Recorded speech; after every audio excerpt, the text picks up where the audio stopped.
bien, hermanos, damos gracias a Dios por este momento y les invito a abrir sus Biblias en Gálatas capítulo 5.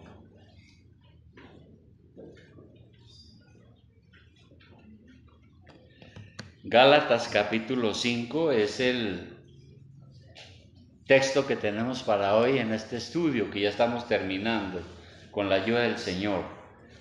Hemos llegado al capítulo 5, 25. Hemos hablado, hermanos, de los frutos del Espíritu Santo todos estos días, de el amor, el gozo, la paz, la paciencia, benignidad, bondad, fe, mansedumbre, templanza, que son los frutos que deben mostrar una vida cristiana, un carácter cristiano. Y aquí en el versículo 25, pues el apóstol está cerrando ya un poco ese tema. Por eso vamos a leer el versículo 25 que dice lo siguiente, todos en su Biblia. Gálatas 5:25. Dice: si vivimos por el Espíritu, andemos también por el Espíritu. El Espíritu Santo, ¿no? Porque está en mayúscula. Ahora, dice, si vivimos. Ese sí es una preposición y es un sí condicional. Entonces, lo que está diciendo es, si en verdad usted ha llegado a ser un cristiano, eso quiere decir sí. Si vivimos por el Espíritu Santo, es decir, si usted en verdad ha llegado a ser un cristiano, entonces, si la salvación es real en usted, se espera que se comporte como tal. Es decir, que en lugar de ser una persona carnal, sea lo contrario, sea una persona espiritual, una persona controlada por el Espíritu Santo, porque Dios le ha dado una vida nueva. Entonces, la palabra de Dios nos asegura que si nosotros hemos creído de corazón, tenemos el Espíritu Santo. Si uno no tiene el Espíritu Santo, no puede ser un cristiano. Somos cristianos porque tenemos el Espíritu Santo y con él la ayuda suficiente para vivir la vida que a Dios le agrade. Entonces debemos de tener en cuenta algunas cosas cuando hablamos de esto de que si vivimos en el Espíritu, ¿por qué vivimos en el Espíritu? ¿O por qué un cristiano debe vivir en el Espíritu? Primer asunto es porque ya Cristo fue nuestro sustituto. Lo hemos estado enseñando, pero toda vez que uno refuerza esto es mejor. Vamos a mirar Primera de Pedro 2:24. Tengo algunos versículos aquí muy buenos sobre este asunto. Primera de Pedro 2:24. Hay tantos versículos que nos hablan de esto, de que Cristo fue nuestro sustituto. ¿Por qué fue nuestro sustituto? Dice allí, a quien llevó él mismo nuestros pecados en su cuerpo sobre el madero. Primera cosa, Jesucristo en la cruz llevó nuestros pecados de los creyentes, para que nosotros, estando muertos a los pecados, vivamos a la justicia, y por cuya herida fuisteis sanados. Y hemos venido diciendo que en la cruz Jesús cargó con nuestros pecados de una manera real. Por eso yo ya no soy condenado, porque el Señor cargó con mis pecados allí. Realmente en la cruz del Calvario debía estar crucificado era usted y yo. Debíamos estar crucificados, no Jesús, porque Él no cometió pecado. Sin embargo, Él en la cruz quiso morir y sustituirnos allí en la cruz. La ley antigua decía, maldito todo el que es colgado en un madero. en un madero de la cruz. Al morir en la cruz, el Señor Jesucristo se hizo maldito por nosotros. El castigo que nosotros merecíamos lo sufrió Él. En realidad, eso significa que nosotros morimos con Él. La persona que éramos antes llena de pecado ya murió con Él. Ahora nosotros tenemos una vida nueva. Ahora vivimos a la justicia. Es decir, el Señor nos ha dado una vida nueva para que podamos cumplir la voluntad de Dios. Ya el pecado no nos domina como antes. No nos esclaviza. El pecado ya no es nuestro amo. Nuestro amo ahora es la justicia de Cristo. Y por eso buscamos agradar a Dios. Entonces la primera cosa es esa. Cristo murió por mí y eso es igual a que yo morí con Él, a la vida del pecado. La segunda, es un derivado de lo que acabo de decir. La gracia de Dios entonces no es para libertinaje. Vamos a mirar Romanos 6:1. Romanos 6:1. La gracia de Dios, que es la que me salvó, porque yo no merezco nada. Esa gracia de Dios no es para el libertinaje. Romanos capítulo 6, versículo 1-2. El apóstol Pablo hace una pregunta. Dice, ¿qué pues diremos? ¿Perseveraremos en el pecado para que la gracia abunde? Pregunta el apóstol. Y la respuesta es obvia. Pues claro que no. Por eso él dice en el 2, en ninguna manera. Porque los que hemos muerto al pecado, ¿cómo viviremos aún en él? Si yo ya morí con Cristo, si Él cargó con mis pecados y yo soy perdonado, ¿cómo voy yo a vivir igual que antes? ¿Cómo voy a seguir viviendo en el pecado? No, no debe ser así. Si hemos muerto al pecado, no podemos continuar en él. Si el creyente ha sido justificado, quiere decir que Dios lo ha declarado libre de culpa por el sacrificio de Cristo.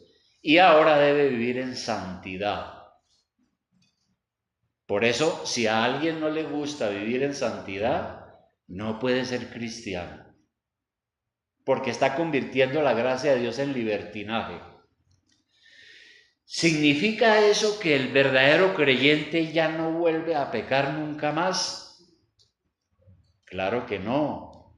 La realidad es que aún los cristianos pecamos, pero pecamos de una manera diferente. Por ejemplo, en 1 de Juan 1:8, ¿qué nos enseña? 1 de Juan 1:8. En 1 de Juan 1:8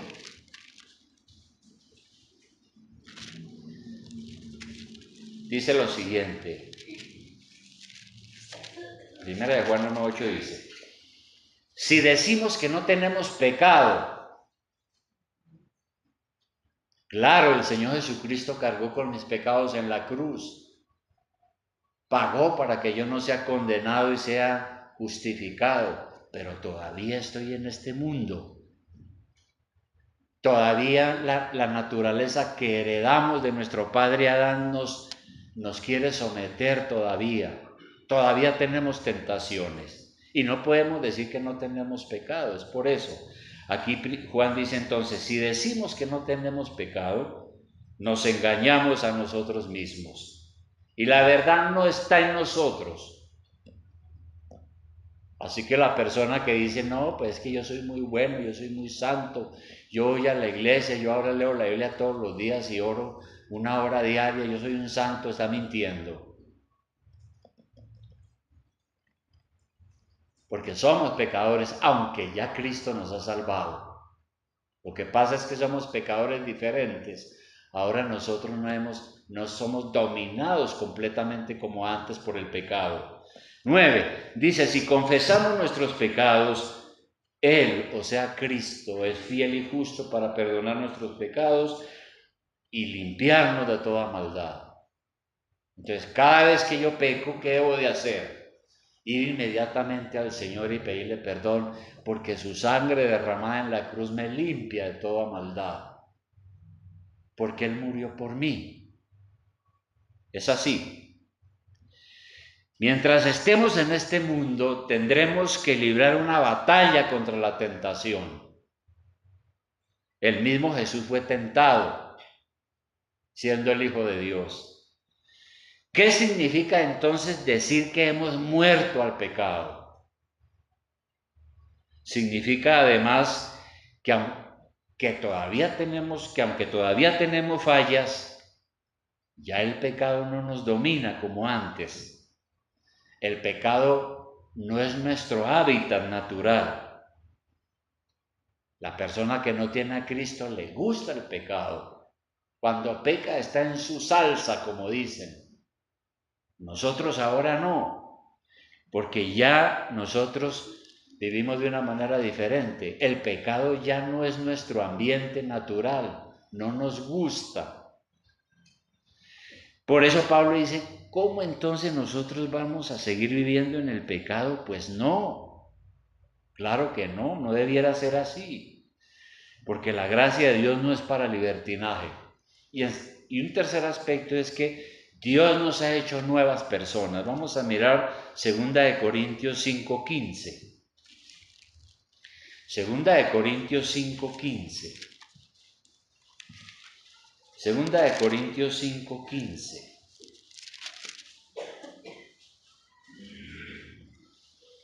Dice ahí lo siguiente la palabra, dice, de modo que si alguno está en Cristo, es decir, si alguien reconoció a Jesucristo como su Salvador personal, se arrepintió de sus pecados, le dijo al Señor, Señor, aquí estoy, sálvame.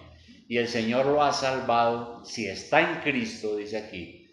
Si alguno está en Cristo, nueva criatura es. Las cosas viejas pasaron y todas son hechas nuevas. Perdón, 17, sí, 17. 2 Corintios 5:17 dice, de modo que si alguno está en Cristo, nueva criatura es. Las cosas viejas pasaron, he aquí todas son hechas nuevas. Entonces aquí es claro que el que está en Cristo, el que es verdadero cristiano, es una nueva persona. ¿Por qué? Porque Dios lo ha renovado en toda su vida, tanto moral como espiritualmente. Entonces, ahora que somos cristianos ya no tenemos interés en las cosas pecaminosas de nuestra vida antigua, en lo que éramos antes. Ahora en Cristo nos interesan cosas mejores. Tenemos ahora una nueva perspectiva de la vida. Las cosas que antes nos gustaban y nos deslumbraban ya perdieron su atractivo. Y como dije, claro, tenemos tentaciones todavía. Pero ahora que estamos en Cristo, nosotros podemos orar al Señor para que esas tentaciones no nos hagan caer. Porque el Espíritu Santo nos ha dado una vida nueva. Entonces volvamos a Gálatas ahora sí. Gálatas capítulo 5:25. El apóstol Pablo dice, si vivimos por el Espíritu, es decir, si usted ahora es una nueva persona en Cristo, si usted ha experimentado la gracia de Dios, si usted ahora es un verdadero cristiano, entonces dice él, andemos también por el Espíritu. Si usted ahora vive gracias al Espíritu Santo que le ha dado una vida nueva, entonces ahora ande o camine en el Espíritu Santo, es decir, haciendo todo aquello que Dios quiere. Nosotros no podemos vivir vidas dobles. Uno no puede decir soy cristiano y comportarse de una manera diferente. Es una contradicción. Entonces, esto es una exhortación a andar en integridad.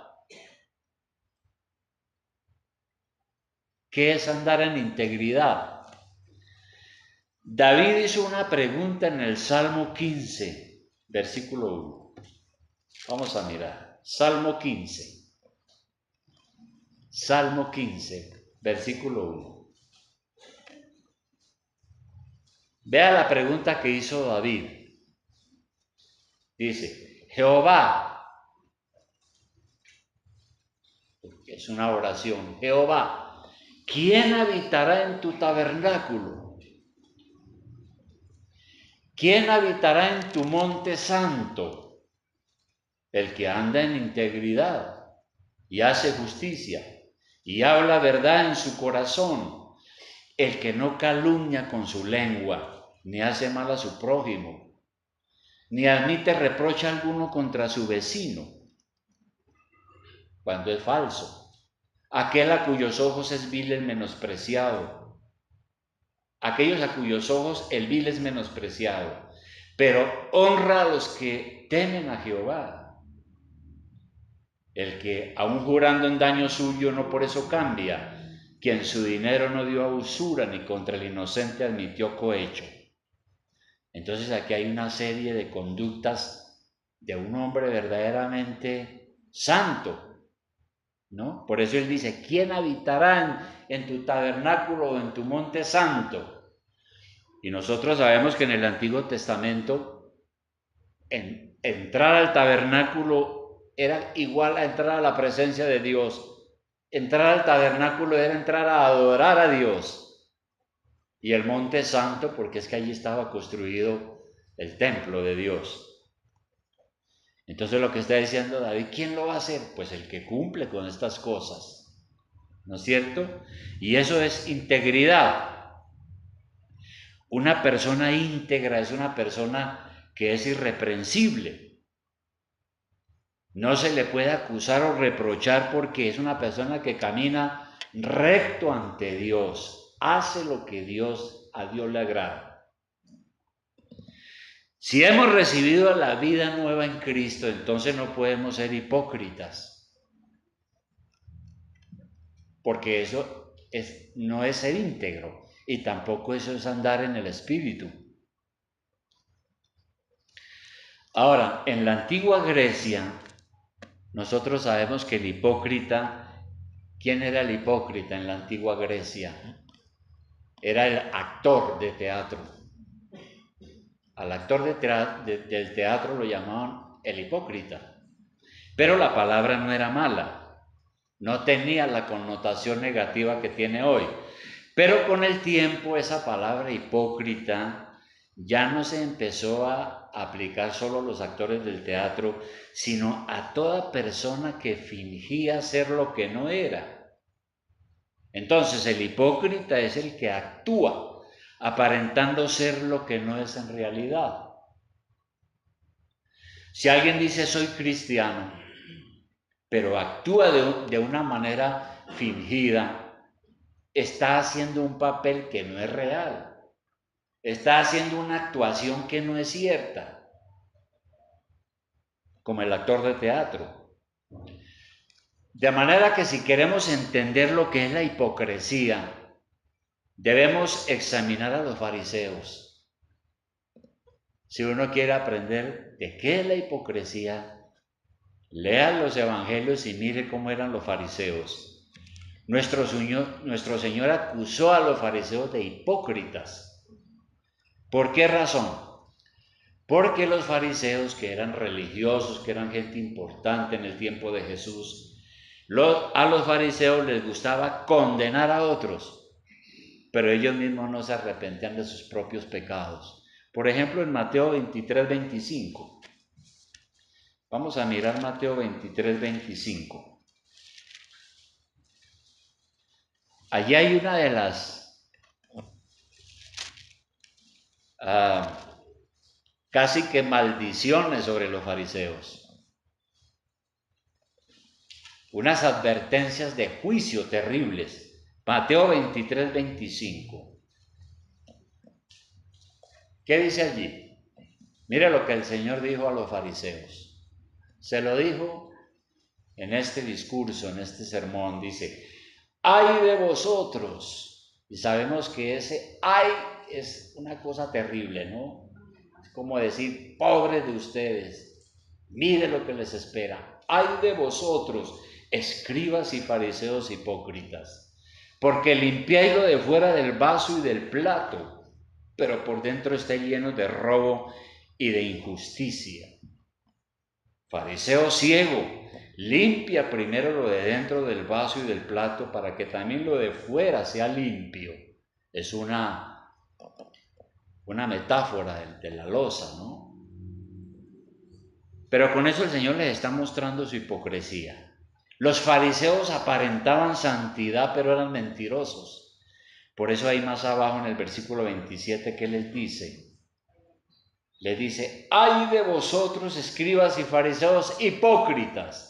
Otra vez. Porque sois semejantes a sepulcros blanqueados, que por fuera la verdad se muestran hermosos, mas por dentro están llenos de huesos de muertos y de toda inmundicia. El Señor les está diciendo, ustedes se parecen a esas tumbas que están bien adornadas, con flores, bien pintadas, bonitas, con dedicatorias hermosas.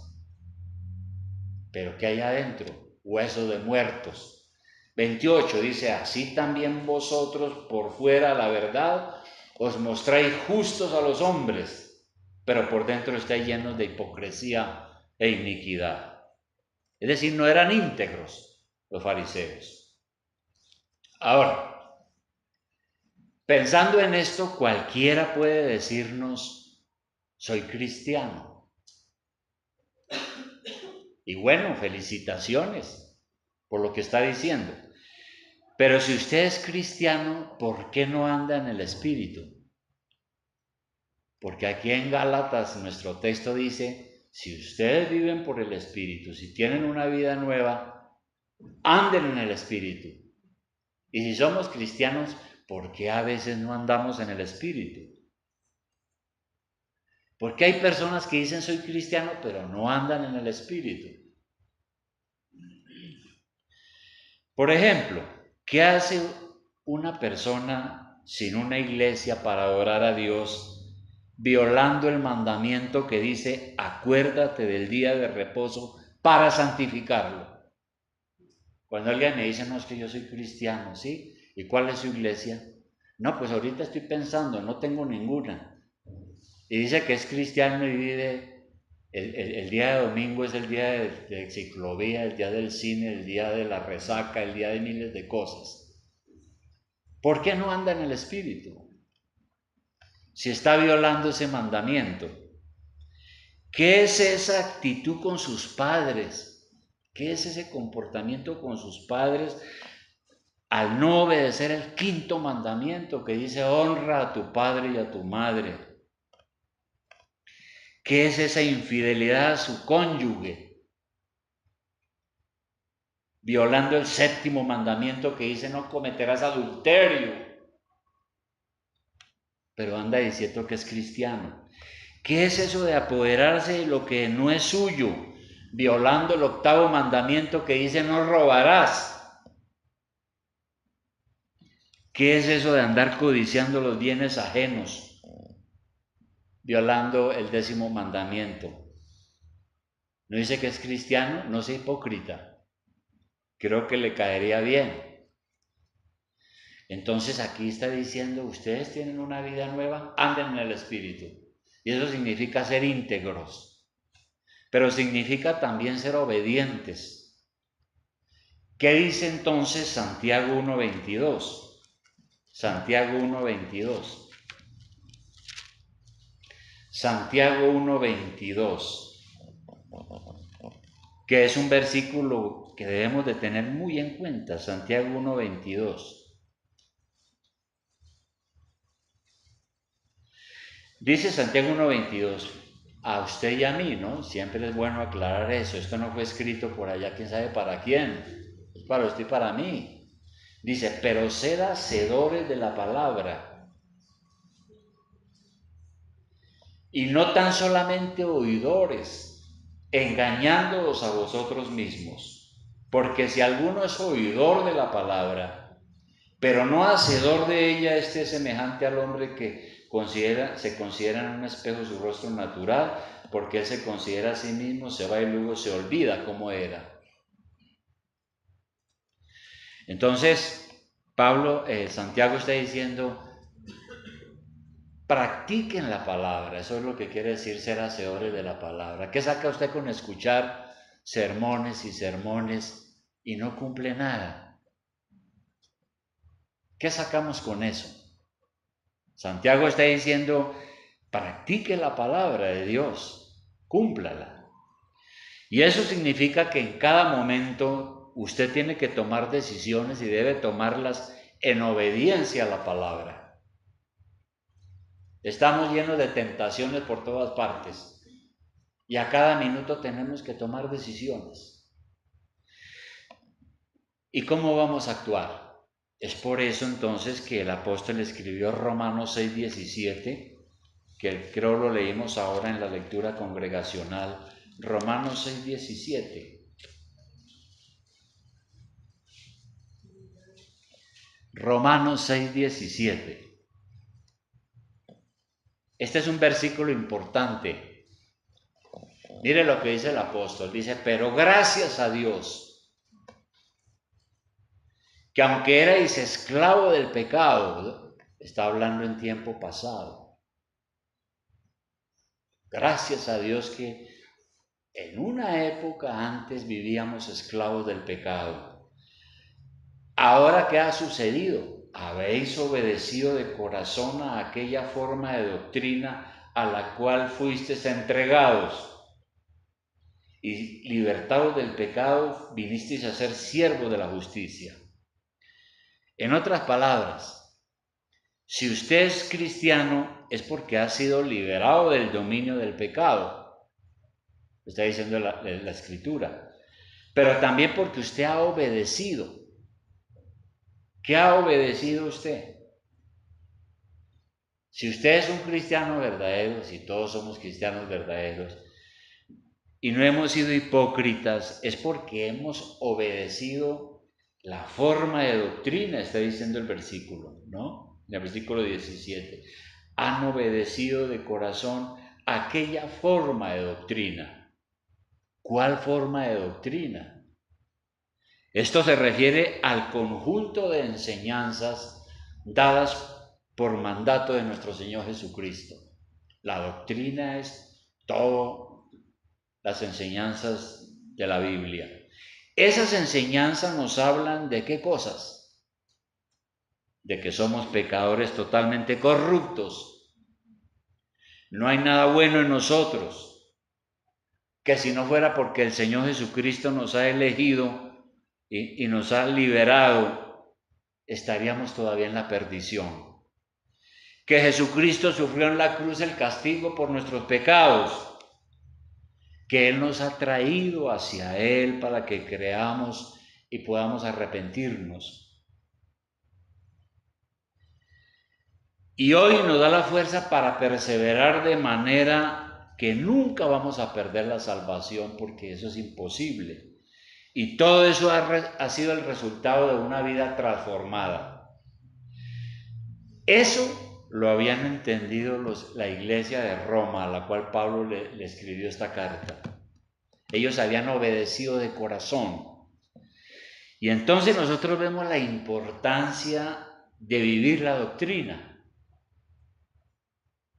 La doctrina es el conjunto de enseñanzas. Todo lo que Cristo Jesús nos ha dejado aquí, esa es la doctrina bíblica. Y debemos obedecerla de corazón. Se puede tener, pero hay que tener un detalle en cuenta. Uno puede tener el conocimiento de la doctrina, pero si no hay una devoción práctica, ¿de qué sirve? Tampoco sirve de nada. Entonces yo tengo que aprender la doctrina del Señor Jesucristo, pero tengo que practicarla también, porque ¿de qué me sirve? En otra ocasión, el Señor Jesucristo dijo lo siguiente según Mateo 23. Mateo 23, versículo 1. Mateo 23, versículo 1. Sobre este mismo asunto. Mateo 23, versículo 1. Mateo 23, 1. ¿Qué dijo el Señor aquí? Dice así: entonces habló Jesús a la gente y a sus discípulos diciendo: en la cátedra de Moisés se sientan los escribas y los fariseos, ¿no? En la cátedra de Moisés se sientan los escribas y los fariseos. ¿Qué quiere decir ese versículo? Aquí lo que quiere decir ese versículo es que los fariseos eran los que enseñaban la palabra de Dios. Digamos que eran los profesores de la universidad. Enseñaban la palabra de Dios y se sentaban con autoridad en la cátedra de la palabra de Dios. Tenían la capacidad de interpretar la ley de Dios y hacer justicia. Pero ¿qué sigue diciendo el Señor ahí en el 3? Dice: así que todo lo que os digan que guardéis, guardadlo y hacedlo, mas no hagáis conforme a sus obras, porque dicen y no hacen. Entonces, posiblemente mucho de lo que enseñaban los fariseos se ajustaba a la ley, pero su testimonio era un desastre, porque ellos enseñaban la ley de Dios al pueblo, pero a la vez eran todo lo contrario, eran codiciosos, ladrones, mentirosos, orgullosos. Por eso el Señor le dice a sus discípulos: escuchen la palabra de Dios, quieran la palabra de Dios, pero no crean a los fariseos, porque ellos dicen y no hacen. Y eso sí es algo grave, ¿no? Un pastor enseñando la palabra de Dios, pero sale afuera a pecar y a hacer cosas que están mal. Alguna vez un profesor del seminario me decía que habían ciertos predicadores que cuando estaban en el púlpito, la gente oraba para que ojalá no se bajaran del púlpito, porque predicaban con tanta autoridad y con tanta santidad. Pero que cuando bajaban del púlpito, la gente oraba para que nunca subieran al púlpito más, porque vivían en tantos problemas, ¿verdad? Eso es. Entonces el problema es que no puede haber una distancia entre la doctrina y la práctica, ¿no? La doctrina y la práctica van juntas. Y este es un problema vigente hoy, ya para terminar. Es esa distancia entre lo que la persona dice que cree y lo que practica realmente. Nosotros no podemos ser así porque es un mal testimonio. La doctrina que uno cree debe afectar la totalidad de la vida. Si uno tiene una doctrina sana, debe tener una vida sana. Bueno, si uno tiene una mala doctrina, pues no se puede esperar nada. Pero si tiene una sana doctrina bíblica, conforme a las sanas palabras del Señor Jesucristo, entonces uno debe tener una vida sana, porque la doctrina es para la vida de uno, para ayudarlo a agradar a Dios. Si uno dice que tiene buena doctrina, pero hace todo lo contrario a lo que cree, significa que o no ha entendido o es un hipócrita mentiroso. Y eso, pues, no está bien. Conclusión: si somos de Cristo, debemos vernos como muertos al pecado y vivos para Dios. ¿Y eso qué significa en términos prácticos? Bueno, yo salgo de la iglesia todo contento del mensaje, ¿no?